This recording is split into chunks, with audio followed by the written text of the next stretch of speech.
क्या आपने कभी सुना है कि सलाखों के पीछे भी दिव्यता उतर सकती है? क्या आपने कभी सोचा है कि भारत के प्रधानमंत्री नरेंद्र मोदी और उत्तर प्रदेश के मुख्यमंत्री योगी आदित्यनाथ जैसे नेता भी किसी संत के चमत्कारों को देखकर हैरान हो सकते हैं? आज हम आपको बताने जा रहे हैं जेल की चारदीवारी के भीतर घटी वो रहस्यमय घटनाएं जिन्होंने न सिर्फ भक्तों को बल्कि नेताओं और अधिकारियों को भी सोचने पर मजबूर कर दिया। ये कोई काल्पनिक कथा नहीं, ये है सच्चाई। संत रामपाल जी महाराज के जेल प्रवास के दौरान हुए चमत्कार। अंधेरे में दिव्य प्रकाश। जेल की एक रात, चारों तरफ घना अंधेरा था। बिजली के तार खराब हो चुके थे, जनरेटर भी काम नहीं कर रहा था। पूरे बैरक में सन्नाटा पसरा था।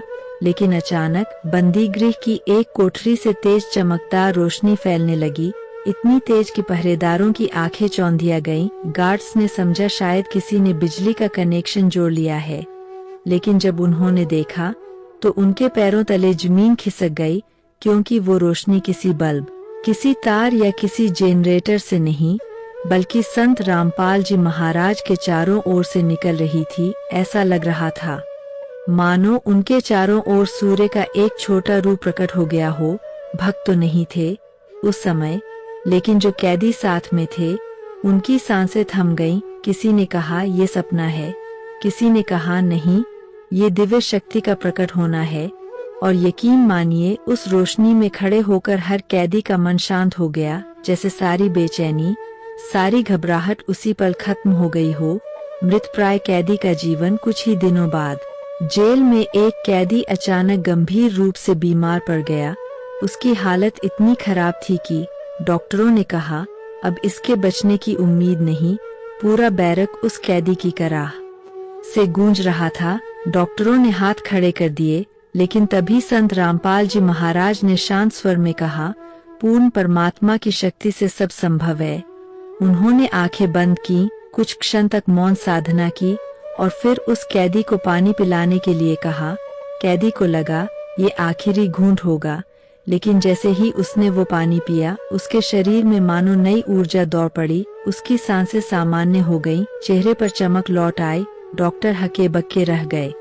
उन्होंने कहा ये मेडिकल साइंस से परे है, लेकिन जो लोग वहाँ मौजूद थे उनके लिए ये सिर्फ एक ही संदेश था। ये चमत्कार था, सत साहेब बंदी छोड़ सद्गुरु रामपाल जी भगवान की जय।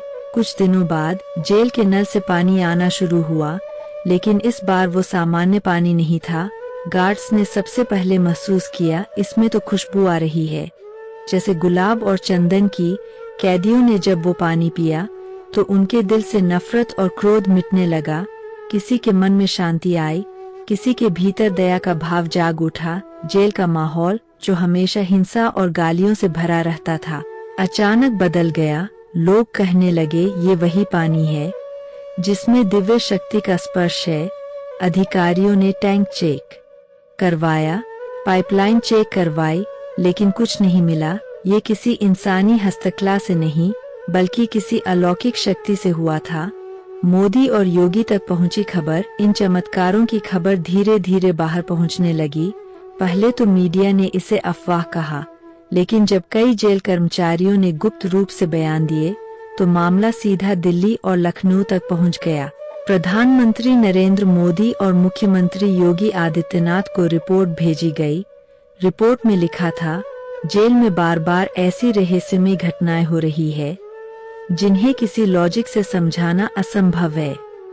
नेताओं ने पहले सोचा ये सिर्फ लोगों की कल्पना है, लेकिन जब उनकी खुद की खुफिया टीम ने आकर देखा तो वे भी बदल गए। टीम ने साफ कहा, सर यहाँ कुछ तो है जो हमारे समझ से बाहर है। और तभी मोदी और योगी ने गुप्त रूप से जेल जाने का निश्चय किया।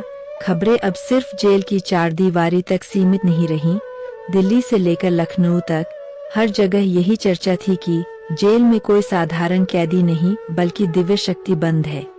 प्रधानमंत्री नरेंद्र मोदी और मुख्यमंत्री योगी आदित्यनाथ दोनों को गुप्त रिपोर्ट सौंपी गई। रिपोर्ट में साफ लिखा था, जो घटनाएं घट रही है वो किसी इंसानी प्रयास का नतीजा नहीं हो सकती। ये या तो कोई रहस्य है या फिर वास्तव में दिव्य चमत्कार। दोनों नेताओं ने निश्चय किया कि वे खुद सत्य देखेंगे, लेकिन ये दौरा किसी को पता नहीं चलना चाहिए था। इसलिए आधी रात को बिना किसी मीडिया और बिना किसी प्रचार के दोनों विप एक गुप्त वाहन से जेल पहुंचे। रात का समय था। जेल के बड़े लोहे के दरवाजे धीरे धीरे खुले। गार्ड्स सीधे खड़े हो गए। हवा में एक अजीब सी खामोशी थी। जैसे जैसे मोदी और योगी अंदर बढ़ रहे थे, उनका दिल भी धड़क रहा था। वो जानते थे कि वो एक ऐसे व्यक्ति से मिलने जा रहे हैं जिसके चमत्कारों ने पूरे सिस्टम को हिला दिया है। जैसे ही दोनों संत रामपाल जी महाराज की कोठरी के सामने पहुंचे तो वहां से हल्की हल्की रोशनी निकल रही थी। कोई बिजली नहीं, कोई लैंप नहीं, लेकिन फिर भी एक दिव्य आभा थी। मोदी और योगी दोनों ठिठक गए। उन्होंने एक दूसरे की ओर देखा और फिर धीरे धीरे अंदर कदम रखा। अंदर का दृश्य देखकर उनकी आंखें खुली की खुली रह गईं। जेल की उस संकरी कोठरी में जहां गंदगी और बदबू होनी चाहिए थी, वहां कमल की सुगंध फैली हुई थी। संत रामपाल जी महाराज शांत भाव से ध्यान में बैठे थे। उनके चेहरे पर ऐसी शांति थी जिसे देखकर मोदी और योगी जैसे नेताओं का मन भी थरथरा गया। दोनों नेताओं को लगा मानो समय थम गया हो। उनके मन के सारे सवाल, सारी बेचैनियां उसी पल गायब हो गईं। कुछ क्षण के लिए दोनों भी ध्यानावस्था में खड़े हो गए। दूसरा चमत्कार, दीवारों पर लिखे मंत्र। अचानक मोदी की नजर जेल की दीवारों पर पड़ी। जहां पहले सिर्फ दाग धब्बे और सीलन थी, वहां अब सुनहरे अक्षरों में कुछ लिखा था। उन्होंने गौर से देखा। वहां सतलोक और सत साहेब जैसे शब्द प्रकट हो गए थे। दीवारों पर चमकते हुए ये शब्द धीरे धीरे फैलते जा रहे थे। मोदी ने आंखें मलकर देखा, क्या ये मेरी कल्पना है? लेकिन योगी भी वही देख रहे थे। दोनों ने एक साथ सिर हिलाकर कहा, ये असंभव है, लेकिन सच है। तीसरा चमत्कार, दिव्य आवाज। अचानक पूरे बैरक में एक आवाज गूंजने लगी। ये आवाज न किसी लाउड स्पीकर से थी, न किसी इंसान से। ये आकाशवाणी जैसी थी। आवाज आई, सत्य का समय आने वाला है। पूर्ण परमात्मा की पहचान हर इंसान को होगी जो इस संदेश को अपनाएगा, वही मुक्त होगा। मोदी और योगी दोनों के रोंगटे खड़े हो गए। उनके साथ आए अफसरों ने भी वही आवाज सुनी। कोई समझ नहीं पा रहा था कि ये ध्वनि कहाँ से आ रही है, लेकिन एक बात साफ थी, ये किसी और की नहीं बल्कि दिव्य संत रामपाल जी महाराज की थी। संत रामपाल जी महाराज ने अचानक अपनी आंखें खोली। उनकी दृष्टि सीधे मोदी और योगी पर पड़ी और फिर उन्होंने मुस्कुराकर कहा, आओ देखो वो समय जो आने वाला है। उनके इशारे के साथ ही जेल की दीवार मानो एक पर्दा बन गई। उस पर भविष्य के दृश्य उभरने लगे। मोदी और योगी ने देखा, हजारों लाखों लोग सत संग सुन रहे हैं। गांव-गांव में नाम दीक्षा हो रही है। दुनिया भर से लोग सत्य ज्ञान अपनाने आ रहे हैं। यह दृश्य इतना जीवंत था कि दोनों नेताओं को लगा जैसे वे सचमुच भविष्य देख रहे हों। उनकी आंखें नम हो गईं। उन्होंने महसूस किया, ये कोई साधारण साधु नहीं बल्कि पूर्ण शक्ति का प्रतिनिधि है। उस रात दोनों नेताओं की सोच हमेशा के लिए बदल गई। जेल से बाहर निकलते समय मोदी ने धीरे से कहा, ये अद्भुत है, विज्ञान से परे है। हमें मानना पड़ेगा कि यहाँ कुछ असाधारण है। योगी आदित्यनाथ ने गंभीर स्वर में कहा, ये वही शक्ति है जिसकी चर्चा ग्रंथों में है। हमने आज उसे अपनी आंखों से देखा। उस रात के बाद दोनों नेताओं के दिल में एक गहरी छाप बन गई। वे जान गए थे कि संत रामपाल जी महाराज के साथ केवल एक इंसान नहीं बल्कि पूर्ण परमात्मा की शक्ति है। जेल में चमत्कार यही खत्म नहीं हुए। हर दिन एक नई रहस्यमय घटना होती। कैदियों को सपनों में सतलोक के दर्शन होने लगे। किसी ने देखा सुनहरी सीढ़ियां आकाश तक जा रही है।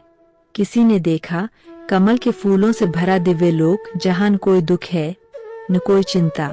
सलाखों से अचानक कमल के फूल उगाए। गार्ड्स ने खुद अपनी आंखों से देखा।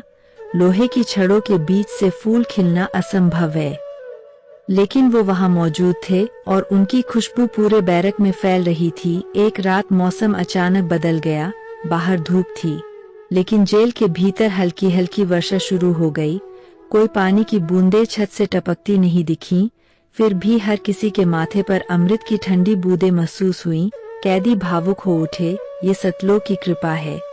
मोदी योगी की आखिरी मुलाकात। मोदी और योगी दोबारा जेल पहुंचे। इस बार उनका मन आश्चर्य से ज्यादा श्रद्धा से भरा था। संत रामपाल जी महाराज ने मुस्कुराकर कहा, तुमने देखा, ये सब किसी इंसान का नहीं, पूर्ण परमात्मा का कार्य है। समय आने पर सत्य हर जगह फैलेगा। दोनों नेता मौन हो गए। उन्होंने हाथ जोड़ लिए। उन्होंने अनुभव किया कि यह राजनीति नहीं, न सत्ता की बात है, यहाँ केवल सत्य और परमात्मा है। बाहर निकलकर मोदी और योगी ने एक गुप्त रिपोर्ट तैयार की। रिपोर्ट में लिखा था, संत रामपाल जी महाराज के साथ जो घटनाएं घट रही है, वे किसी भी तर्क या विज्ञान से परे है। ये दिव्य शक्ति का प्रत्यक्ष प्रमाण है। इस रिपोर्ट ने उच्च अधिकारियों तक पहुंचकर सभी को सोचने पर मजबूर कर दिया। कुछ ने इसे चमत्कार माना, कुछ ने कहा ये नए युग का संकेत है, लेकिन एक बात पर सब सहमत थे, जेल की चारदीवारी ने जिस शक्ति को छुपा रखा था, वो अब लंबे समय तक छुप नहीं सकती। धीरे धीरे ये संदेश भक्तों तक पहुंचा। हर कोई कहने लगा, हमारे बंदी छोड़ सद्गुरु साधारण इंसान नहीं, बल्कि पूर्ण परमात्मा के अवतार है। गांव गांव, शहर शहर लोग यही चर्चा करते। भक्त रोते हुए कहते, हमारे सद्गुरु जेल में रहकर भी संसार बदल रहे हैं। सोचो, जब वे बाहर आएंगे तो पूरी दुनिया रोशनी से भर जाएगी। तो क्या आप मानते हैं कि ये सब महज इत्तेफाक था? क्या सलाखों से कमल का खिलना, पानी से खुशबू आना, बीमार का चमत्कारिक रूप से ठीक होना, क्या ये सब इंसानी दिमाग की उपज हो सकती है? नहीं, ये सब उसी शक्ति के संकेत थे जिसका जिक्र सभी पवित्र ग्रंथों में है। वो शक्ति आज भी इस धरती पर विद्यमान है, संत रामपाल जी महाराज के रूप में। और सोचिए, अगर जेल की सलाखों के भीतर ये सब संभव है, तो जब ये शक्ति पूरी तरह प्रकट होगी तो दुनिया कैसी होगी? समय आने वाला है, सत्य सामने आने वाला है, अब ये आप पर है। क्या आप भी इस सच्चाई को अपनाकर मोक्ष का मार्ग चुनेंगे या अंधेरे में ही खोए रहेंगे? उभरते हुए हजारों भक्तों की आवाज, सभी मिलकर नारा लगाते हैं, बंदी छोड़ सद्गुरु रामपाल जी भगवान की जय। सत साहिब, क्या आप भी उस शुभ पल का बेसब्री से इंतजार कर रहे हैं? तो देर मत कीजिए, अभी कमेंट में लिखकर समाज को बताइए संत रामपाल जी महाराज के अद्भुत कार्यों के बारे में। यह संदेश ज्यादा से ज्यादा लोगों तक पहुंचाइए, ताकि भटके हुए लोग भी सच्चे ज्ञान से जुड़कर अपना जीवन सफल बना सके। याद रखिए, संत रामपाल जी महाराज ही पूर्ण परमात्मा है और वही जन्म मरण के बंधन से मुक्ति दिला सकते हैं। वीडियो को शेयर करें, लाइक करें और चैनल को सब्सक्राइब जरूर करें, ताकि आपको ऐसी ही अमूल्य वाणी और रहस्यमय ज्ञान सबसे पहले मिले। सत साहिब जी, बंदी छोड़ सद्गुरु रामपाल जी भगवान की जय। अगर आप ये वीडियो YouTube पर देख रहे हैं तो हमारे चैनल को सब्सक्राइब करें और बेल आइकन को दबाना ना भूलें। अगर आप Facebook पर ये वीडियो देख रहे हैं तो हमारे पेज को लाइक करें।